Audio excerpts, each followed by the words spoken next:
Hallelujah. एक बार इस सुबह के समय में आप सब लोगों को पहली आराधना में मैं स्वागत करना चाहता हूँ। जब हम परमेश्वर की कलीसिया में आते हैं, हमारे हाथ में बाइबल रहना है, हमारे हाथ में नोटबुक रहना है, पेन रहना है, और उतना ही नहीं, हमारा कान हम साथ में लेके आना है। हालेलुया। जोर से बोलेंगे हालेलुया। तो आप लोग सोचते हैं कि पास्टर हम किधर कान छोड़ कर आए हैं। कान छोड़कर नहीं आए हैं, कान हम लोग साथ में लेके आते हैं, मगर सुनने की ताकत हमारे अंदर रहना जरूरी है। इसलिए यीशु मसीह ने कहा जिसके कान है वो सुने। हालेलुया।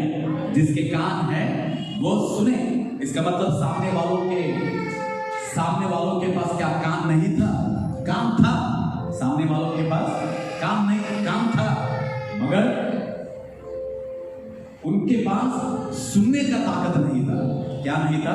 सुनने का मन भी नहीं था। सिस्टर बच्चे को थोड़ा सा संभालो। Thank you Jesus. Amen. Hallelujah.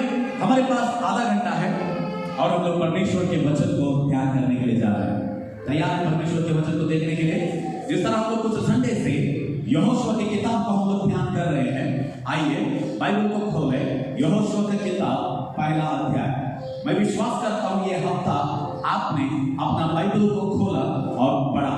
Praise the Lord. आपने अपनी बाइबल को खोला और पढ़ा, और किसी को एक वचन तो भेजा रहेगा व्हाट्सएप या फेसबुक के द्वारा या इंस्टाग्राम के द्वारा या आपके द्वारा एक वचन किसी के पास पहुंचा है। मैं ये विश्वास करता हूं। हालेलुया। हम परमेश्वर के बच्चे वचन को पढ़ने वाले, वचन को बोलने वाले, वचन को दूसरों को देने वाले बनना चाहिए। कोई आमीन बोल सकते हैं? हालेलुया। क्योंकि परमेश्वर का वचन कहता है, प्रकाशित वाक्य पहला अध्याय उसका 3रा वचन, धन्य है वे लोग जो इस भविष्यवाणी के वचनों को पढ़ेंगे, सुनेंगे और उसे अपनी जिंदगी में अमल करेंगे। मेरे साथ बोलिए, इन वचनों को पढ़ना है, इन वचन को सुनना है, इन वचन को अमल करना है, क्योंकि यीशु आने के लिए जा रहा है। कोई आमीन बोल सकते हैं? हालेलुया। ओके, ज्यादा समय को व्यर्थ न करते हुए हमारे स्टडी में यहोशुआ का किताब जो पिछले 2 संडे से हम लोग ध्यान कर रहे हैं, और मुझे पूरा विश्वास है कि इस कलीसिया में जो संडे के दिन आकर बैठकर परमेश्वर के वचन को सुन रहे हैं, वे लोग परमेश्वर के वचनों के द्वारा आशीष को प्राप्त कर रहे हैं। आमीन। आइए पहले वचन को जाएंगे। पिछला बार हम लोग ने देखा यहोशुआ का मतलब है परमेश्वर रक्षक। The Lord is salvation, the Lord is a savior. Amen. और पिछला बार हम लोग देख रहे थे कि यहोशुआ मूसा का दास था, या मूसा का चेला था, या मूसा का डिसाइपल था। मूसा का टाइम खत्म हो गया, मोसेस का टाइम खत्म हो गया। तब परमेश्वर कहता है, आइए पहले वचन को पढ़ेंगे। यहोवा के दास मूसा की मृत्यु के बाद यहोवा ने उसके सेवक यहोशुआ से, जो नून का पुत्र था, कहा, मेरा दास, जोर से बोलिए, मेरा दास, थोड़ा ताकत से बोलिए, मेरा दास मूसा मर गया है। हालेलुया। परमेश्वर यहोशुआ से बातें कर रहे हैं। मेरे प्यारो, यहोशुआ के पहले अध्याय में 18वां वचन है। कितने वचन है? 18वां वचन। इसको 2 भाग जब हम लोग करेंगे, शुरुआत का 9 वचन और आखिर का 9 वचन। शुरुआत का 9 वचन परमेश्वर यहोशुआ से बातें कर रहे हैं, और आखिर का यानी 10 से लेकर 18 वचन यहोशुआ लोगों के साथ बातें कर रहा है। तो पहला शुरुआत का जो 9 वचन है, जो परमेश्वर यहोशुआ से बातें कर रहे हैं, वो हम देखेंगे। और उसके बाद में जब परमेश्वर यहोशुआ से बातें करेगा और यहोशुआ का जो प्रतिक्रिया जो परमेश्वर के वचनों के लिए है वो कैसा था, और आखिर में जो 9 वचन है वो कैसे हैं, हम वो देखने के लिए जा रहे हैं। परमेश्वर कहते हैं यहोशुआ से, मूसा मेरा दास। हालेलुया। मूसा किसका दास है? परमेश्वर का दास है। बोलिए, परमेश्वर का दास है। आमीन। इसमें हम लोग क्या सीख सकते हैं? इस दुनिया में जितने भी पासवान लोग हैं, जितने लोग अपना जीवन परिपूर्णता से, संपूर्णता से परमेश्वर के सेवकाई के लिए समर्पण किया है, सेवकाई के लिए अपने परिवारों को छोड़कर, नौकरियों को छोड़कर, परमेश्वर के बुलाहट को ओबीडियंस के साथ, विधेयता के साथ, गांव में, खेड़े गांव में, शहरों में, गलियों में, मोहल्ले में, जो परमेश्वर के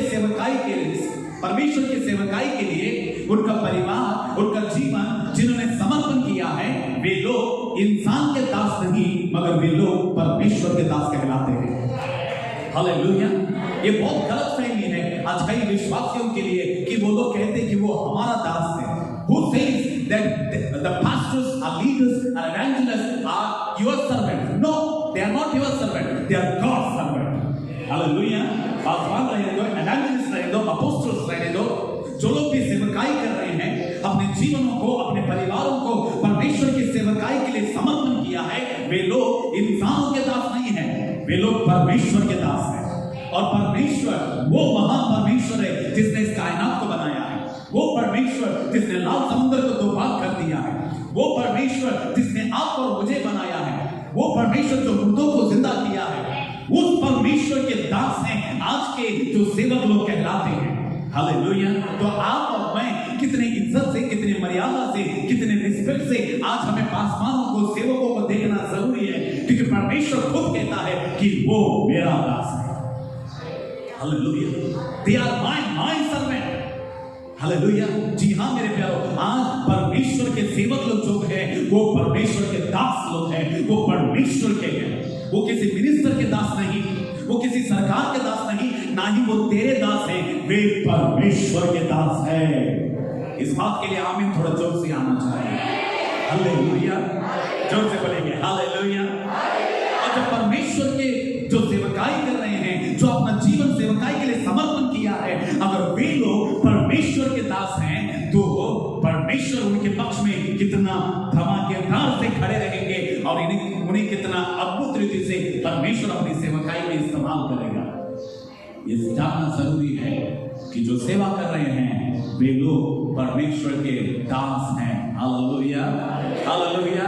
इसीलिए किसी भी पासवान से, किसी भी लीडर से, किसी भी एवेंजलिस्ट से, किसी भी अपोस्टल से, जो लोगों ने अपने नौकरी, परिवार सब छोड़कर परमेश्वर की सेवकाई में लगे हैं, उनसे बात करने के टाइम में आपके बातें इज्जत से रहना जरूरी है, आपके बातें रिस्पेक्ट से भरकर रहना जरूरी है, क्योंकि वो तेरे दास नहीं है, वो परमेश्वर के दास है। हालेलुया। आज मैं ऐसे कई लोगों को जानता हूं, जब वो लोग अपने पासवानों से, अपने लीडर से, अपने पास्टर्स लोगों से बात करते हैं, उनके अंदर रिस्पेक्ट नहीं रहता है। Be careful my dear people, क्योंकि परमेश्वर खुद कहता है कि मूसा मेरा दास है, मैंने उसे चुना है, मैंने उसे अभिषेक किया है, वो मेरा दास है। कितना अद्भुत रीति का बात है। हालेलुया। ये उनके लिए बहुत ही एक प्रोत्साहित की बात है, जो लोग परमेश्वर की सेवकाई में लगे हैं, हमारे लिए या परमेश्वर की सेवकाई में है, उनके लिए प्रोत्साहित की बात है कि वो लोग किसी इंसान का दास नहीं, मगर वे लोग परमेश्वर के दास कहलाते हैं। कोई आमीन बोल सकते हैं? हालेलुया। आगे हम लोग देखेंगे, मेरा दास मूसा मर गया है, मेरा दास, सुन लीजिए, मूसा परमेश्वर का दास, यहोशुआ मूसा का दास। मेरे साथ बोलिए, मूसा परमेश्वर का दास, यहोशुआ मूसा का दास, है ना? तो इस बात में कॉमन वर्ड क्या दिखाई दे रहा है आप लोगों को? दास। बोलिए हालेलुया। इंग्लिश बाइबल में अगर हम लोग देखते हैं, Moses is God's servant, Joshua is Moses servant. Okay, ये दास जो शब्द है इंग्लिश में सर्वेंट बोल के बोला गया है। क्या बोल के बोला गया है? सर्वेंट। ओके, मगर हिंदी में दास, मगर इंग्लिश में अच्छा शब्द बोला गया है सर्वेंट। सर्वेंट मतलब काम करने वाला। हालेलुया। सर्वेंट को और एक शब्द में अगर बोलेंगे, चेला, डिसाइपल। आमीन। सर्वेंट, सर्वेंट का मतलब है कमर झुकाकर काम करने वाला। सर्वेंट का मतलब है दीनता के साथ काम करने वाला।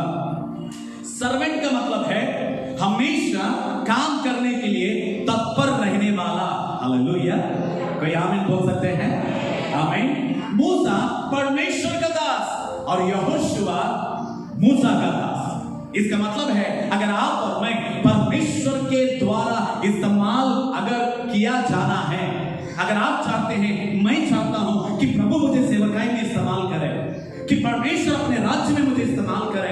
परमेश्वर उसकी सेवकाई में मुझे इस्तेमाल करें, परमेश्वर उसकी कलीसिया में मुझे इस्तेमाल करे। द फर्स्ट डिग्निटी तेरे लिए मेरे लिए जो रहना चाहिए वो ये है कि आपको और मुझे दास बनना जरूरी है। इसका मतलब है जो दास बनेगा उसी को परमेश्वर इस्तेमाल करेगा। कोई आमीन बोल सकते हैं? हालेलुया। परमेश्वर लीडर को इस्तेमाल नहीं करेगा, परमेश्वर बॉस को इस्तेमाल नहीं करेगा, परमेश्वर डिग्निटी को इस्तेमाल नहीं करेगा, मगर परमेश्वर दासों को इस्तेमाल करने वाला परमेश्वर है। कोई आमीन बोल सकते हैं? हालेलुया। मेरे प्यारों, क्या आज आप और मैं परमेश्वर के द्वारा आशीष को पाना चाहते हैं? परमेश्वर के द्वारा इस्तेमाल किया जाना चाहते हैं? परमेश्वर के राज्य में परमेश्वर के लिए गवाह बनकर जीना चाहते हैं? क्या आप और मैं चाहते हैं कि प्रभु आपको और मुझे इस्तेमाल करें, चाहे वो कौन सा भी प्लेटफॉर्म रहे, चाहे वो कौन सा भी जगह रहे? अगर चाहते हैं तो आज आपको और मुझे दास बनना जरूरी है। मूसा परमेश्वर का दास था, यहोशुआ मूसा का दास था, उतना ही नहीं यीशु मसीह दास बनकर चेलों के पैरों को धोया। हालेलुया। यीशु मसीह कमर बांधकर चेलों के पैरों को धोकर कहा, जैसा मैंने किया है ऐसा भी तुम्हें करना जरूरी है। कोई आमीन बोल सकते हैं? हालेलुया। कोई बोल सकते हैं हालेलुया? मेरे प्यारों, आपका टैलेंट आपको इस्तेमाल नहीं करवाएगा, आपका बुद्धि आपको इस्तेमाल नहीं करवाएगा।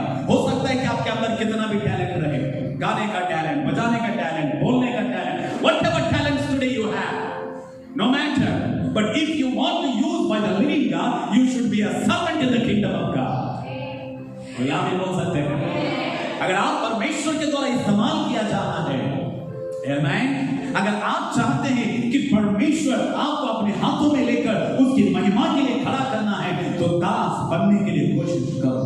B a servant. सर्वेंट बनने के लिए शर्माओ मत, दास बनने के लिए शर्मिंदगी महसूस मत करो, सीट के लिए इंतजार मत करो, पोजीशन के लिए इंतजार मत करो, दास बनो, क्योंकि इन आखिरी दिनों में परमेश्वर दासों को इस्तेमाल कर रहा है। हालेलुया। इन आखिरी दिनों में जब ये दुनिया एक भयंकर हालातों में जब चल रहा है, इस दुनिया का जब आखिरी पन्ने में आप और मैं जब जी रहे हैं, अगर परमेश्वर के द्वारा परमेश्वर के राज्य में उसकी महिमा के लिए अगर इस्तेमाल होना है तो दास बनो। Be a servant. हालेलुया। कोई आमीन बोल सकते हैं? क्योंकि परमेश्वर दासों को इस्तेमाल करने वाला परमेश्वर है। आमीन। परमेश्वर कहता है मेरा दास, मेरा सर्वेंट मूसा जो है वो मर गया है। जोर से बोलिए, मर गया है। बाइबल में लिखा हुआ है जब परमेश्वर के बच्चे मर जाते हैं, उन्हें मरा हुआ नहीं बोलते हैं, मगर वो लोग सो रहे हैं। पहला थिस्सलुनीका 5वां अध्याय में लिखा हुआ है। वो लोग क्या कर रहे हैं? सो रहे हैं। सो रहे हैं मतलब एक दिन वापस जागेंगे। यहां में बोल सकते हैं एक दिन वापस क्या होने के लिए जा रहे हैं? जागने के लिए जा रहे हैं। हालेलुया। मरे हुए लोग कभी जिंदा नहीं होंगे। इसीलिए बाइबल कहता है जो भी विश्वासी, जो भी सेवक, जो यीशु मसीह के विश्वास करते हैं और ये दुनिया को छोड़ते हैं, वो मरे नहीं हैं, मगर वे लोग सो रहे हैं, क्योंकि वे लोग एक दिन वापस जिंदा होने के लिए जा रहे हैं। हालेलुया। हो सकता है कि आपके परिवार में कोई कुछ सालों में आपको छोड़कर चला गया रहेगा, हमारे परिवारों में कोई हमें कोई छोड़कर चला गया रहेगा, कुछ भी हुआ रहेगा, मगर परमेश्वर का वचन कहता है जिन्होंने इस दुनिया में हमको छोड़कर चले गए हैं, जो प्रभु में सोए हैं, वे लोग एक दिन जिंदा होने के लिए जा रहे हैं और आप और मैं उन्हें देखने के लिए जा रहे हैं। यही विश्वासी जगत का आशा है। हालेलुया। और ये आशा इस दुनिया में कई लोगों को नहीं है मेरे प्यारे, क्योंकि उनकी जिंदगी में यीशु मसीह जो आशा है वो नहीं है। मगर आपके लिए मेरे लिए एक आशा है, जो हमें इस दुनिया में जो छोड़कर चले गए हैं, हम उन्हें देखने के लिए जा रहे हैं। सिर्फ उन्हें नहीं, उनके साथ रहने वाला जो यीशु है, उस यीशु को भी देखने के लिए जा रहे हैं, क्योंकि वे लोग यीशु के साथ रहेंगे, यीशु को भी देखेंगे, उनको भी देखेंगे और हम भी यीशु के साथ रहेंगे। सब मिलकर उसकी महिमा करने के लिए जा रहे हैं। कोई प्रभु को धन्यवाद दे सकते हैं। Hallelujah. Praise the Lord. Amen. और आपको पता है वो दिन बहुत ही नजदीक है कि मारनाथा यीशु आने के लिए जा रहा है। हालेलुया। कोई आमीन बोल सकते हैं? मेरा दास मूसा मर गया है, मेरा दास मूसा सो गया है, उसका स्टोरी जो है, उसका जो पीरियड है वो खत्म हो गया है। अब मैं आप लोगों को पिछले 10 सालों में या पिछले 5 सालों में या छोड़ो ये 2020 में हम जानते हैं कि कितने लोगों ने इस दुनिया को छोड़कर चले गए हैं। और हम हर साल सुनते रहते हैं कोई दास मर गया है, कोई बड़े अपोस्टल मर गया है, कोई अच्छा सा विश्वासी मर गया है, या प्रभु में वो लोग सो गए हैं, या इस दुनिया को वो लोग छोड़कर चले गए हैं। और आप मैं अच्छी तरह जानते हैं पिछले कुछ सालों से ये जो समाचार है, ये जो न्यूज है, हम लोग बहुत सुन रहे हैं। ऐसा ना किधर भी देखो, ओ वो मर गया, ओ वो इस दुनिया को छोड़कर चला गया, वो हमको छोड़कर चला गया। मेरे प्यारों, उत्पत्ति 5वां अध्याय में हम लोग देखते हैं, ये 5वां अध्याय जो है बाइबल का बरियल चैप्टर बोल के बोलते हैं, मगर मैं उस अध्याय को एक पीढ़ी का अंत में बोलना चाहूंगा। उत्पत्ति 5वां अध्याय में, क्योंकि वहां पे लिखा हुआ है कि हमारे जो पूर्वज है, कुछ लोग 700 साल जिंदगी बिताया, कुछ लोग 800 साल जिंदगी बिताया, कुछ लोग 900 साल जिंदगी बिताया। और उत्पत्ति 5वां अध्याय में जो सबसे ज्यादा जो उम्र जो जिया है वो मेथुशेल है। वो कौन है? मेथुशेल। वो जो अध्याय है पूरी पीढ़ियों का, एक पीढ़ी का यानी आदम से लेकर मेथुशेल तक एक पीढ़ी जो था वो अंत हो जाता है। और उस अध्याय के बाद में लगभग कोई भी व्यक्ति 500 साल नहीं जिया या 400 साल नहीं जिया, सबका जो पीरियड है वो खत्म होते आया। उत्पत्ति 5वां अध्याय तक लोग 900 साल तक जी रहे थे, मगर उत्पत्ति 5 अध्याय होने के बाद में कोई भी लंबा समय तक उसने जिंदगी नहीं जिया।